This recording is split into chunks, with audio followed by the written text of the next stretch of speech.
Welcome to More Than Work, the podcast reminding you that your self-worth is defined by more than your job title.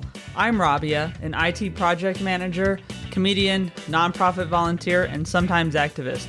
Every week, I'll chat with a guest about pursuing passions outside of work or creating meaningful opportunities inside the workplace. As you listen, I hope you'll be inspired to do the same. Here we go.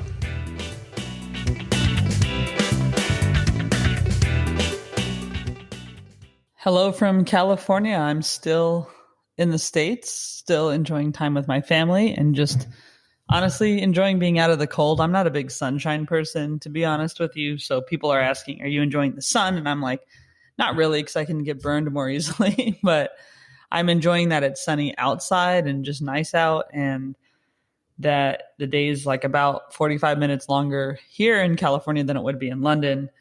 But it's also pretty stressful because I've been used to, and I don't know if people are dealing with this, but I was used to just my isolated lifestyle. And now I'm doing my best to be present with everyone. And it's tricky because I have the podcast and school and work and all the things that are okay when it's just me. But the minute stuff started opening in London, it became tougher, and now it's tougher here. So just a heads up, I am going to be taking a couple weeks off of the podcast coming up at the end of the year. And in the spirit of More Than Work, and in the spirit of this episode too, where my guest, Bob Wheeler, will talk a little bit about balance, I think it's important to enjoy what we're doing and do what we enjoy, but also know when we need a break. And so I'm doing fine, but I am going to take a break. And I'm encouraging everybody else too, as obligations change with the holidays and stuff, to do that. And if you hear from me and I ask you if you've listened to this episode or any episode and you haven't, just say, no, I've been busy. That's fine. So this episode's cool. Bob Wheeler's the CFO of the Comedy Store, which I hope to perform at one day in my comedy career. Hope to be doing it long enough and to be good enough to do that. And so Bob's on the show, and we're talking a lot about his business and podcast. And he does a lot of work around stigma with money and emotions around money. That could resonate with some people listening. I think it will. It definitely did with me, and I definitely understand a lot of what he was talking about. And then we also talk a little bit about comedy, and that was a lot of fun to do and really educational. And we talk about Mitzi Shore, which if you listen to WTF with Mark Maron, or you listen to me or follow me on Twitter, you probably know I love Mark Maron.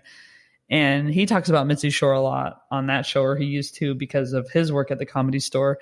And it was just cool to have someone talk about her on my podcast. And also just awesome to always hear about her, because she seems like she was this really strong, powerful woman. And I was glad to have that subject talked about on my podcast. So I thanked Bob during the show, but I'll thank him again for doing that, just because it was special for me. And it was nice, just as someone who is doing comedy, to hear a little bit about her. I am doing a gig. I might as well announce that in case anyone in Los Angeles is listening. I'm doing a gig on the 18th of December at Tao Comedy Studio. So that's exciting. And I'm also going to a gig. I'm seeing Mark Maron at Largo. So that's awesome. So I'm just excited about some comedy stuff coming up. And then I'm going to do a gig in San Diego with some friends. So pretty cool to have some stuff going on here in Southern California while I'm seeing family and taking a break. But I think I'll leave it at that. So enjoy this episode. It's fun. We have a good time. And I really just love talking to Bob. All right. Well, welcome back, everyone. This week, my guest is Bob Wheeler. He's a financial expert and motivator, a book author, and founder of The Money Nerve. How's it going? It's going great. It's going great. You got it right. Nerve, not nerd. I know. And I've been listening to your podcast, and I hear you saying that, and it cracks me up every time. I'm both. I get on people's nerve, and I'm a nerd. So, well, thanks for being here, Bob. Where am I talking to you from? I am calling in from West Los Angeles. Nice. And it's actually a little overcast. We might actually, it might drop into the 70s. Wow. It's really getting to that bad weather there. It's really getting bad. We had some sprinkles. Yeah, I know. Yeah, not like here in London, where I've now gotten used to the rain and I'm kind of disturbed when I see sun, you know? I'm going to have to reacclimate to the US pretty soon. Yeah. So we can actually start with your podcast and then work back from there, I think, because Sure. I've been listening to it. Your podcast is Money You Should Ask. So what's your podcast about? So our podcast is about money and emotions. And the whole premise of everything that I'm doing really is to start these conversations about money, to really help remove the stigma of shame around financial literacy, and to let people know that they're not alone, because that is the other big piece I get is people feel very isolated. Nobody's running around saying, oh my God, I just filed bankruptcy. You should see my credit card debt. It's amazing, right? We don't share that stuff. And I have a lot of clients that are incredibly successful, multi-millions, whatever. And they still are basic people who have shame around having too much or not enough or being worthy. And so the podcast, I love talking with people and really digging in, learning about their childhood. You the rich kid? Were you the kid on the free lunch program? Did you have access to books? Like, what was your story and how were you socialized as a kid? And then how have you carried that into your adulthood? And where are we making unconscious financial decisions daily, 100 times a day? Yeah, and that's true. The people who are successful, they'll sometimes share about their money, right? Right. Either you'll see it or they'll tell you, oh, I have this much. I have friends like that who say, oh, I saved this much money, or my parents gave me the down payment or for whatever. And I'm like, that's cool. I'm still paying my student loans and there's no down payment, although I'm not going to buy anything anyway. And that's kind of like at 42, me deciding not to purchase something is shameful in a way, or having credit card debt or whatever. And so I like how you do get people just to open up about that. Yeah, well, it's so important. There's no right or wrong. So for some people, renting is exactly what people need to be doing. Some people that want to be able to have freedom or move around, and owning a house is going to keep you stuck. Or as Rich Dad Poor Dad would say, it's a liability when you've got a house because there's lots of debt there. If you need access to cash, you may not be able to get it. So it's not that it's a right or wrong. It's what works best for you, what works best for me. And am I okay with it? Yeah. Your podcast, though, is it kind of complementary to your book, The Money Nerve? Because I understand that's about the emotions too, right? Absolutely. So I think they're similar in that we're talking about money and emotions and unconscious decisions, intentionality, and all of that. The podcast is more really just talking to people about gender bias, about economics, and like all these different places, and really getting people's personal stories where they've share vulnerable stuff. In the book, it's more about how do I start to get healthy with my relationship with money? How do I start looking at what I say, what I do? How do I look at my money history and then bring it into the present? And so the book is more a tool of how to get healthy and get conscious around our money blocks and our money beliefs. And the podcast is just letting you hear lots of other people going through stuff that you thought you were the only one doing. And so I really think they complement each other because it's being able to see it in real time with people some of the people are like really, really successful on paper, right? And they'll share some just really crazy stuff. Yeah. Yeah, and the fact is, too, I guess, once you get to a point where you can admit you're unhealthy in that, and financially anyway, then you can go and say, okay, and I can fix it. Because I think what happens to a lot of people, and I'll just speak from personal experience, you get in this overwhelming debt where you start to do that whole transfer balances to different credit cards. That's horrendous. It's horrible. And it's exhausting. Yeah, it's like, I'm not tracking that. I have spreadsheets for my stage time and spreadsheets for vacations. I'm not going to have spreadsheets about when I need to balance transfer things. It's awful, It's terrible. And then you just want to bury your head. It's exhausting. And I think, for me, because I had the street cred of being a CPA and everybody had this expectation, there was embarrassment for me when I was first starting out. I was not managing my money well. I could tell everybody else what to do, and then I would not follow my own advice because I had a story. Well, there's an exception. Well, the reason is, and like everybody else. And so being able to talk about that stuff, when I had a client one time say, you must be so ashamed of me. You must be really disappointed. You probably want to drop me. And I said, the only reason I can sit here and give you compassion and empathy is because I've been there. I have done so many things so completely wrong that I'm able to actually be able to help you because I've been there. Not because I did it perfect. And I'm not interested in people that do it perfect because they're lying. They're just lying. It's like, show me the receipts, you know? Yeah. Exactly. Well, and so then you just said you're a CPA, and right now you're also CFO at the Comedy Store. Professionally, you're definitely bona fide in money management for corporations or entities. But what made you decide to go and write the book and to focus on individuals when you could just be fine doing what you're doing? Doing what I'm doing and just pretend like it was all perfect and I just did it all right. Yeah, absolutely. Yeah. Well, here's a couple things. One, when I started working with my clients and they were going out and doing exactly the opposite of what I thought was really sound practical advice, right? They would go out and just completely do something different. I'm like, what are you doing? Well, but when I was 7, I'm like, okay, wait, whoa. So my tax appointments started turning into therapy sessions. And I thought, wow, if I can't understand where they're coming from, I can't really give them any advice because they're not going to listen, right? Because we all know better. We all know what we should be doing. We're just not doing it. So the question is why?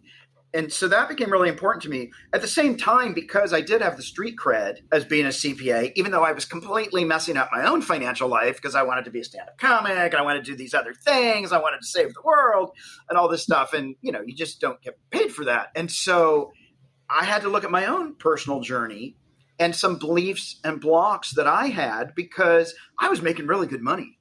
Yeah. And I didn't have any. But I had to trace back. My parents got divorced. And when I was in like 8th grade, 9th grade, and my mom said, whether it was joking, whatever, like I took it on. She said, you have to be really rich and successful so that your siblings and I can have the life we deserve. I have 4 siblings. And I said, F that. Like, I'm not taking care of all of you. So I will purposely make sure that I empty my bank account. So when you ask for money, I can go, I don't have any. Right? Instead of actually just setting a boundary, it was easier to just drain the accounts. And so looking at all that and realizing how many people struggled, I started doing some workshops. And what happened with writing the book, I was actually at the Comedy Store in the main room during the day one time, and a friend came in and she was crying. And she's a comic. She's a well-known comic now. And I said, what's up? She said, well, I just came from my family who are all doctors and everybody just shamed me into my choice of being a comic. And she wasn't known at the time. And I just said, you don't want to be all those people you think you do because they don't have their finances together any more than you do. And she's like, what? I'm like, most people are just presenting really well and you're just being honest. And she couldn't believe that. And I said, you know what? We got to start having these conversations. When you see stuff on social media, it's just a snapshot, right? Yeah. And we don't know everything. It's just like when you see a picture of an iceberg, you're only seeing the tip. There's so much underneath that we're not seeing or understanding. And we're just looking and making a snap judgment from that. And so for me, it just felt really important to start providing a safe space where people could just share what was true without judgment and really just start to work through it. And just hearing that too, because sometimes I'll sit here and go, oh, I wish I had pursued something else, but I ended up doing a career, even though I actually have this side of me that's creative and just wasn't even something I considered because I was so afraid of not having money for so long. That was one. There are 2 reasons. That's one of them. But then it turns out, I was making good money, but living in New York City, which means you don't have anything. Yeah. Exactly. The more you make in New York, the more you spend. That's it. And I can understand feeling that way and just kind of feeling judged by people like, well, you're doing well, so therefore I assume you have a bunch of money too. Right. That's a weird one. Yeah. And and what's doing well? I know people that are incredibly happy that live off of $24,000 a year in Los Angeles, and $24,000 is a good year for them. And I'm thinking, what? In a year? I'm spoiled rotten now. But let me tell you, there were times when I was probably making $24,000 in a year.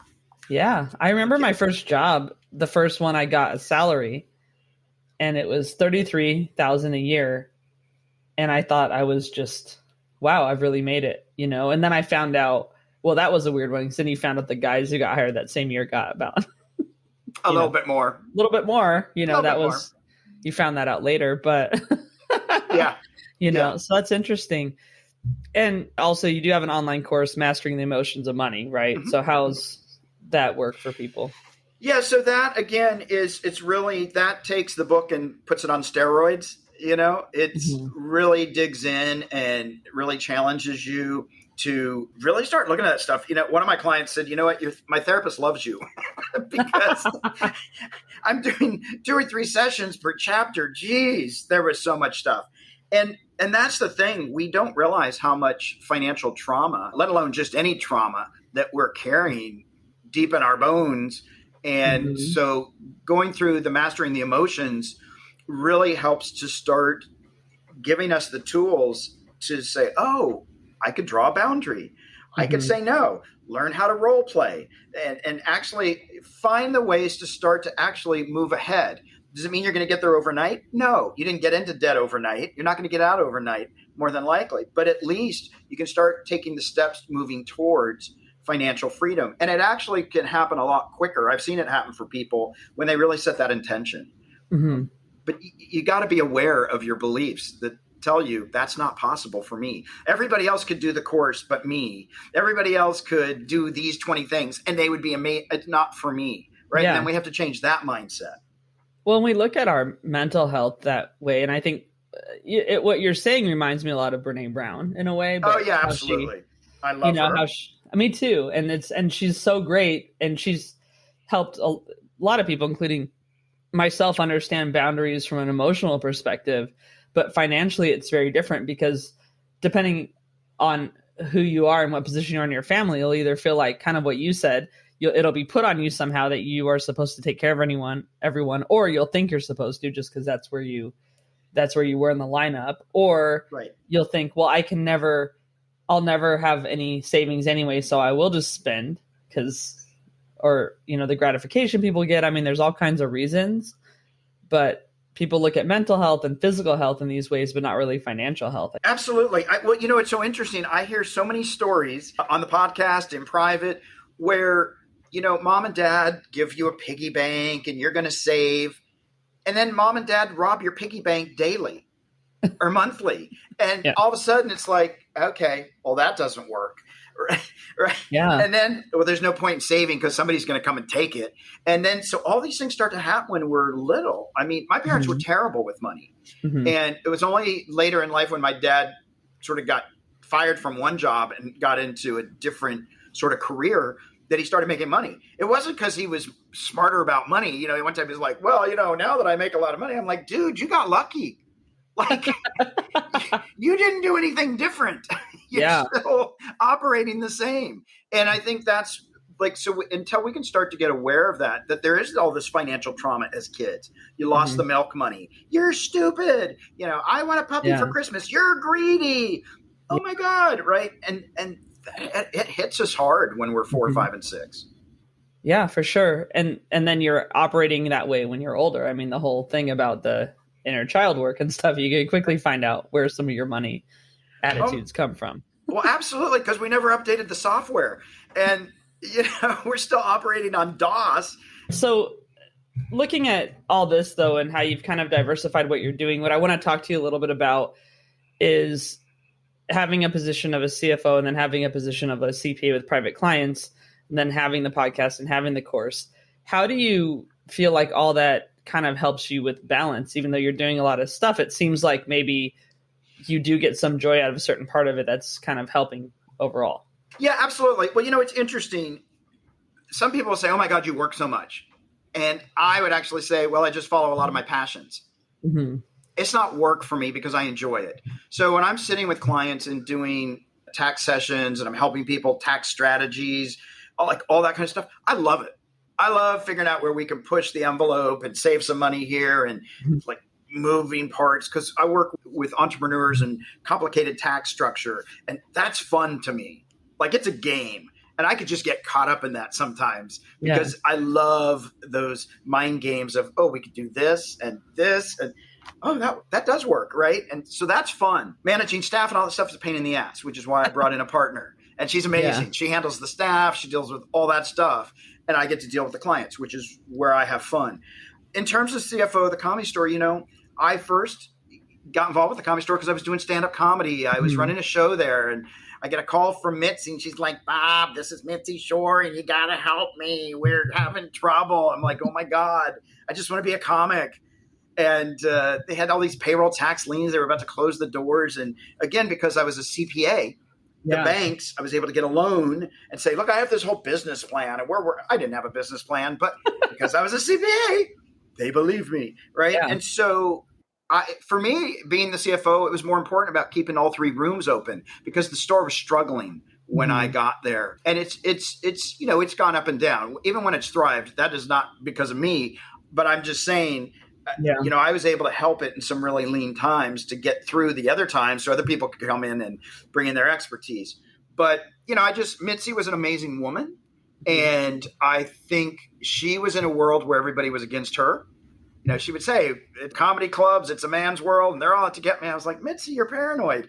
She wasn't paranoid. No. At all. I had an experience, and I came back, and I went, Mitzi, I'm completely wrong. You're completely right. She's like, I told you. I'm like, I will never question you again. You are the master. But getting to work with her was just like such a privilege. I got to travel with her, and she just trusted herself. You know what I mean? She was fearless, or at least she showed that she was fearless, even if inside she was terrified. She did not, she didn't care. And if somebody said something, she's like, well, then get out, or I'll end the contract. What's going to cut? I don't care. She was just that confident. It was an amazing woman.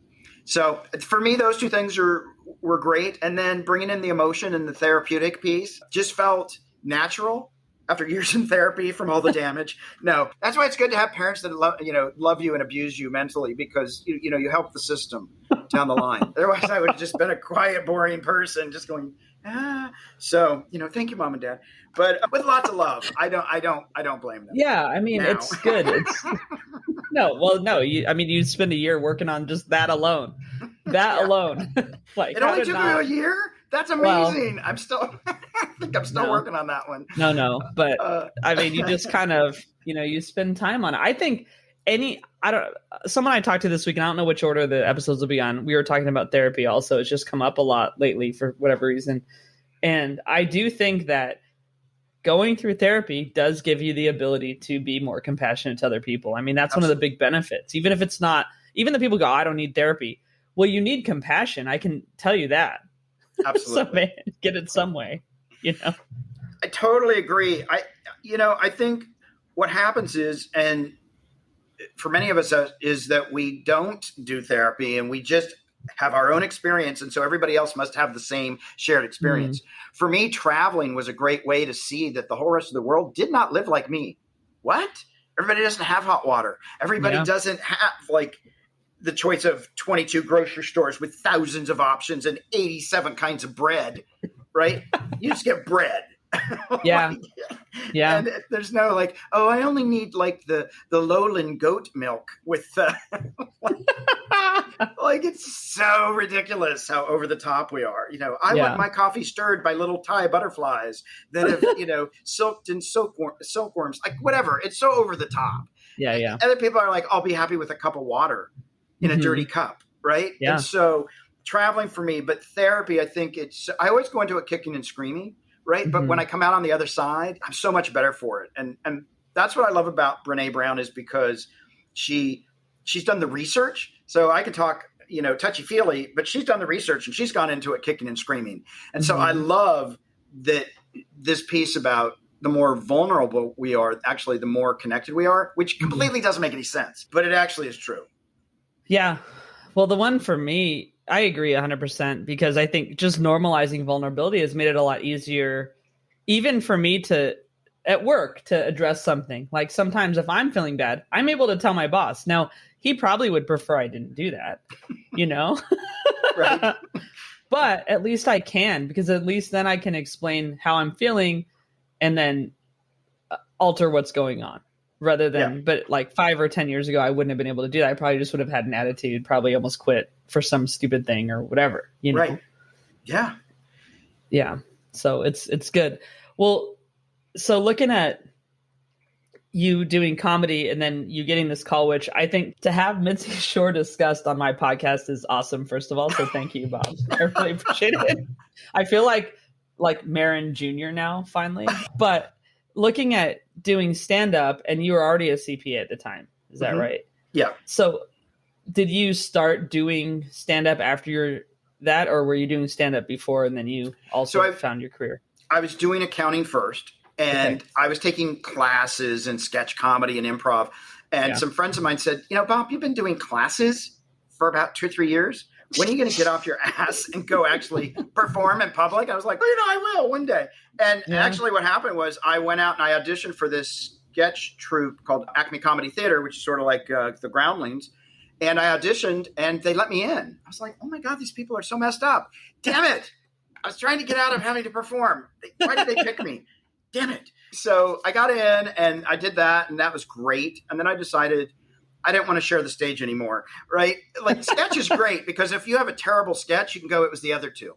Like, I was brilliant, but they suck. But when you get to stand up, or you can blame the audience, but usually it's you. Yeah. And, stand up was really great for me because in real life, I had to be the good boy. I was quiet. But in stand up, I could say really mean things and then just go kidding. Like I would never do that, but I would, but I wouldn't. Right. And so it's a great place for me to sort of have my free therapy and for a lot of comics. And so I started doing the comedy and that's where I really felt a lot of passion and pleasure. I think for me, what's interesting, and I've only shared this a few times and I'm getting more comfortable sharing it. It's been interesting as I got more confident in my comedy and actually was getting people looking at me. There's places I panicked a little bit. And I thought, wait a minute. Oh, people are starting to look at me. What if something actually happens? What if they actually book me for a show, like a TV show or something? The accounting's a lot safer. I just have to talk to numbers and occasionally talk to a person. And I could find where I would self-sabotage a little bit when I would start to really get some visibility. I would sort of go hide for a bit, And I think partly too, my mom was an artist, never made any money. So financially terrible.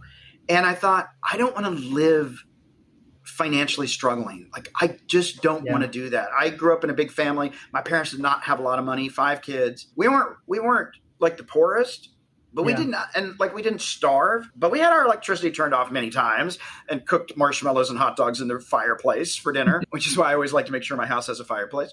But I may have to cook hot dogs. And, so I think it was real back and forth because I didn't have the confidence of who I was, that if I actually succeeded, that I could actually stand and tolerate all the attention. Yeah. That makes a lot of sense. And I think, part of that's the whole imposter syndrome thing too. Yeah. And do I deserve to be here? And even at my level where it's just an open micer more or less. And I even demean myself there because I have gotten paid a couple times and it has been, fun. I know that feeling of just almost like, well, maybe I shouldn't be funny tonight because if they laugh too much, then I get it. Yeah. Because if they laugh too much, then maybe I don't want to do a new joke because that old joke worked. Right. So if I knew it, and then I'm not going to grow because I'm so busy, wait, this joke worked. Never do another joke. Right. There's nothing better than 500 people just laughing, and you're like, hey, oh my God, he's brilliant. BCD. Oh my God, Some Nights is just that good. Right. You're just I don't know. But my mantra going on stage, and even when I was doing commercials and stuff, because I worked with this, Kip? I can't remember his last name, but he was the dad of Chris Kattan from Saturday Night Live. And he would say, you got to have a mantra. And so my mantra was always, I don't know what works. I don't know what works. So that I would take the pressure off because I never knew. I would go out and people are like, you're so funny. I'm like, really? What specifically? Could you help me?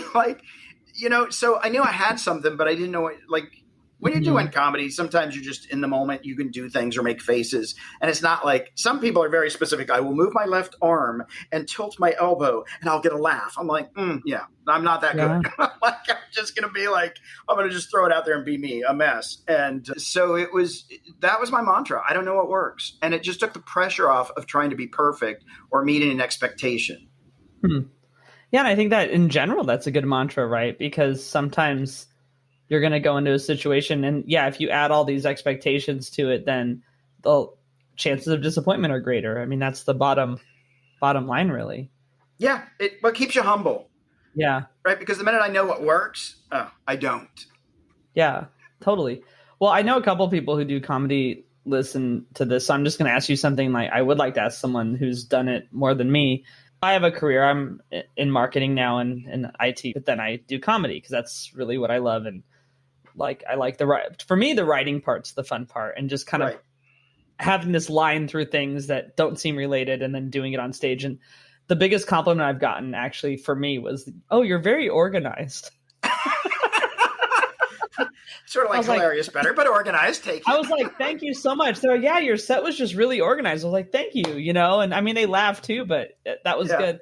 But did you ever go and look at it and say, "God, I'm spending all this time doing this. I'm not making a dime." At one point, when you're doing the early on stuff, and am I wasting my time? Because for me, some nights it's hard for me to leave the flat and go do it. Yeah. Because I know I'm going to be gone for 6 hours for a 5-minute set. But then on the other hand, like when I get home, I go, yeah, I wish I would have never been anywhere else but there for that 6 hours, right? Yeah, so for me, yes, I would have loved to have been on an allowance while I was doing comedy. That would have been nice. Or just have, wealthy patrons just give me money so that I could pursue it. But I never regretted all the time that I spent, because I love going up. I love making people laugh. Mm-hmm. Have there been a couple of times I almost pooped my pants because I was terrified? Absolutely. Really big crowds are a real big expectation. But it was also cool. I remember I was doing a show at the Improv, and it was Judy Carter was having all of her class people. She was having her students do a show, and it was a packed house. And so it's still a packed house. And they just weren't laughing at anybody. Like, they just were not laughing. And so she had brought me in to just sort of like help spice up the room a little bit. And what I had learned was, when there's really bad energy, is you walk out of the room and you come back in with new energy. Like, I'm just going to bring in new energy from outside, right? And I just brought in this new energy. I walked up and I just started, I just was committed. I was going to make these people have a good time. And it really shifted the energy of the room. And, her and Diane Nichols are like, wow, that really shifted everything. She said, your humor is very macabre. It's a bit dark. But it shifted the whole energy, and being able to see that shift and literally feel the whole room turn and be, oh yeah, we're here for comedy and we're here to laugh. And then enjoy the rest of the show. People are like, thank you. And then sometimes you're the one that takes the hit. Right. Yeah. And this is a joy. Yeah, I went after someone the other week, and there was no way, and no one redeemed it. It was just kind of like, well, we're all trying really hard, but they just didn't. I don't know what they thought. They were there for a funeral or something. I'm pretty sure. Yeah, I don't know what these guys were coming. Oh my God! But never turn on the audience, right? Don't make it about them. What I've done is, when somebody really good goes up in front of me and I'm slightly intimidated, I'm just like, oh my God, give it up for them. Give it up. They're amazing. Mm-hmm. All right. Now let's really lower the expectations. Let's exactly bring it down to zero. Not that, and usually that's enough to shift it, give them enough accolades, and really then go, and we're moving into a different chapter. Not quite as exciting.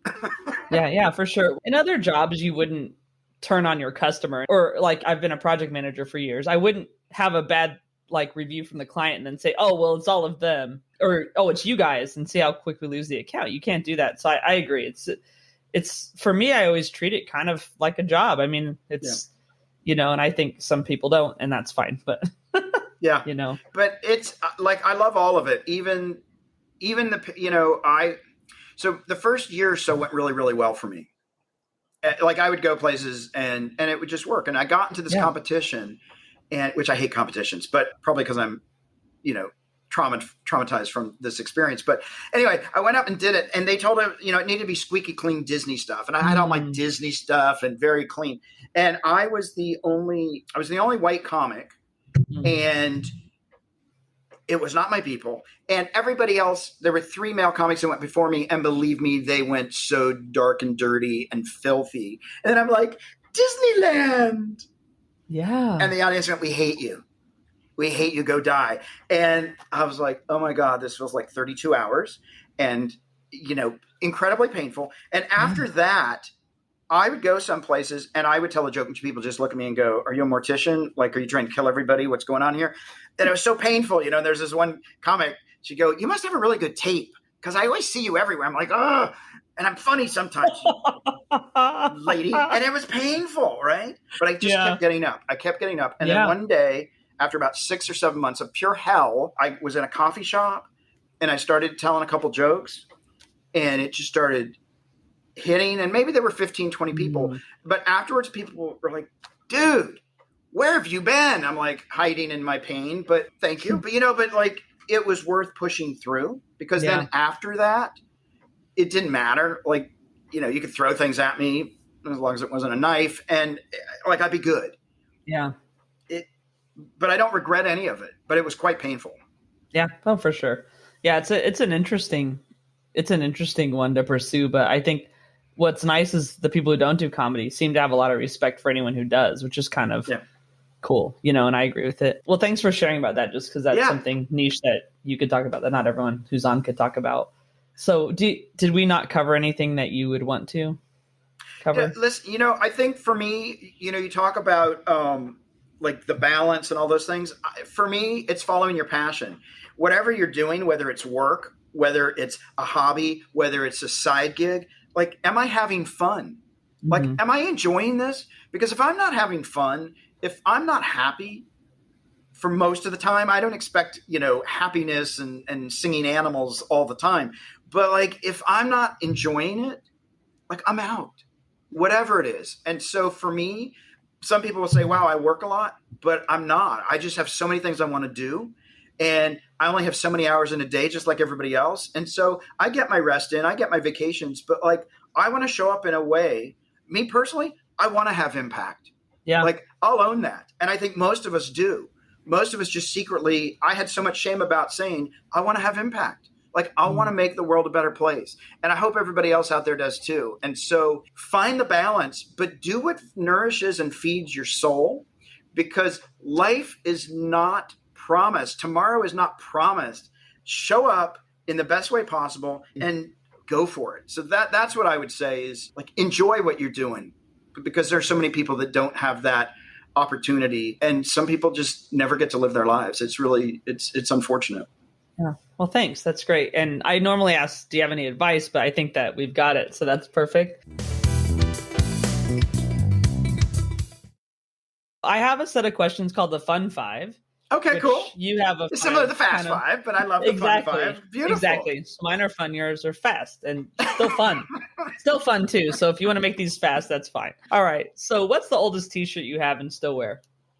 Oh my God. I have a t-shirt that is probably about 30 years old, and it's got a picture of the sun, and a friend of mine got it like this solstice concert, and it's just the coolest thing. And so I still wear it. And even though it's slowly falling apart, so I pick and choose when I wear it, because I can't figure out how to fix the little holes that are starting to form. And I just refuse to give it up.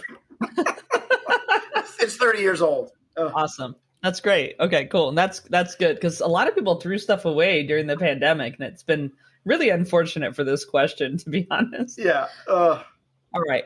So if every day was really Groundhog's Day, like people felt for a while, what song would you have your alarm clock set to play? What would it be? It would probably be, this would be really dark, maybe Mad World.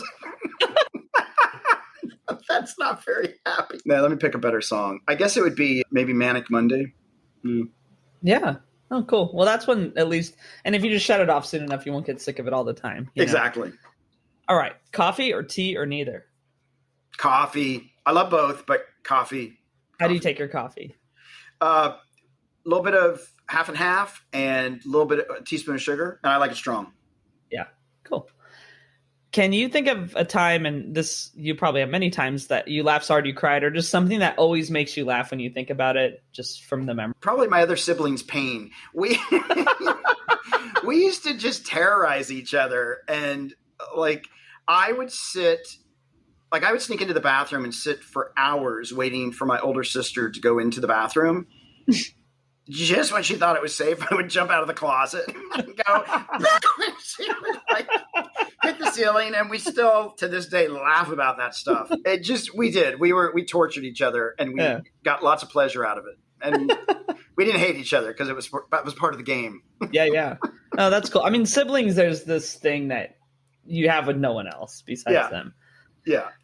Okay, and last one. Who inspires you right now? Who inspires me? Well, I would actually, we talked about Brene Brown. I think she's probably somebody right now that I really resonate with. I love what she's bringing.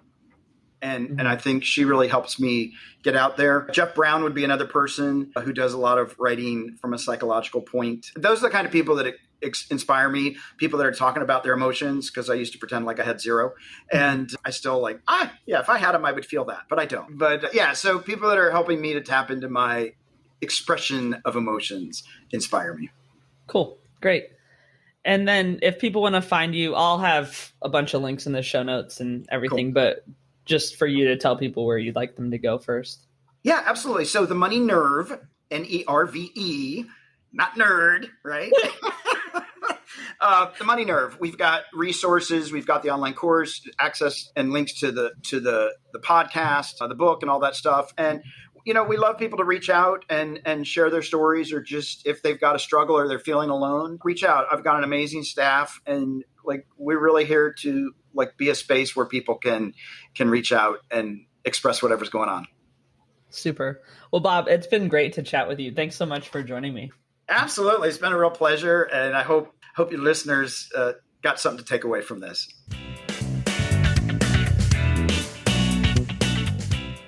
Thanks again for listening this week. You can find out more about the guest in the show notes and at RobbieHassaid.com. Joe Maffia created the music just for this podcast. Find him on Spotify. That's Joe, Maffia. And Rob Metke is responsible for our visual design. You can find him online by searching for Rob, Metke. Thanks, Rob. Let me know who you'd like to hear from or about your own experiences defining yourself outside of work. Follow at More Than Work Pod, or send a message on Facebook, Instagram, Twitter, or LinkedIn. Or visit our website, morethanworkpod.com. Give us a follow on Spotify, Apple, or wherever you get your podcasts, and leave a review if you like. Thanks for listening to More Than Work. While being kind to others, don't forget to be kind to yourself.